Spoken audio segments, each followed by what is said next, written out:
So I watched Kraven the Hunter last night at an early screening, and here's my quick spoiler for your review. I believe this movie debuted on Rotten Tomatoes with a 12 or 16%, which is not good, but I don't think it deserved that low. So here are some of the good and not so good things about this movie. This movie is R-rated, and I think it does a solid job in being R-rated, and I think the action was good, and I like the way the action builds up from regular fight scenes to the R-rated level. My favorite version of Kraven the Hunter is from the Spider-Man 2 game, so going into this movie, I didn't think I was gonna really like Aaron Taylor Johnson's version of Kraven, but after the movie, not bad. Similar to the Venom movies, he's not a bad guy. Also, he moves really well, good agile, very durable, but I also thought his character would have more of an accent, but didn't. Speaking of bad guy, the Rhino. Now the human character that turns into the Rhino, I didn't really like that much, the way he acts and stuff, but I ain't gonna lie, I did have a couple funny moments. And then when it came to the Rhino himself, I think was okay, honestly, underutilized, would have liked to see a little bit more.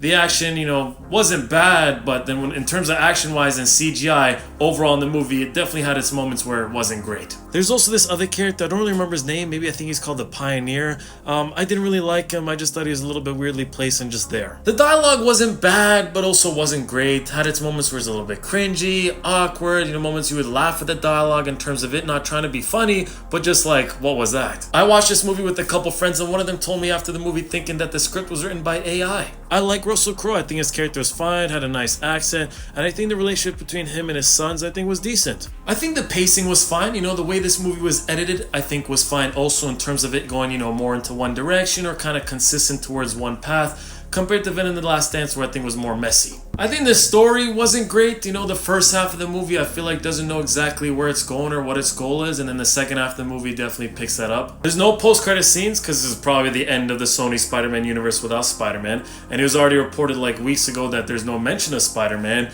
but there's one scene with spiders that I think was, a little funny. I ain't gonna lie, there's a lion in this movie and I like the way it looked. Now it's time to rate the movie. I'm gonna give it a nice 5 out of 10. I don't think it's as bad as what some people are saying, but it's not great. And I also still think that Madam Web is the worst Sony Spider-Man spin-off universe movie without Spider-Man. Thank you Sony Pictures Canada and Cineplex for inviting me to an early screening of Kraven the Hunter last night. As you can see by my outfit, I tried to match the vibe of Kraven and the movie with the jacket. Shout out to my dad for letting me borrow it. And if you plan to watch this movie, I hope you enjoy it. And if you've already seen it, what would you rate it out of 10?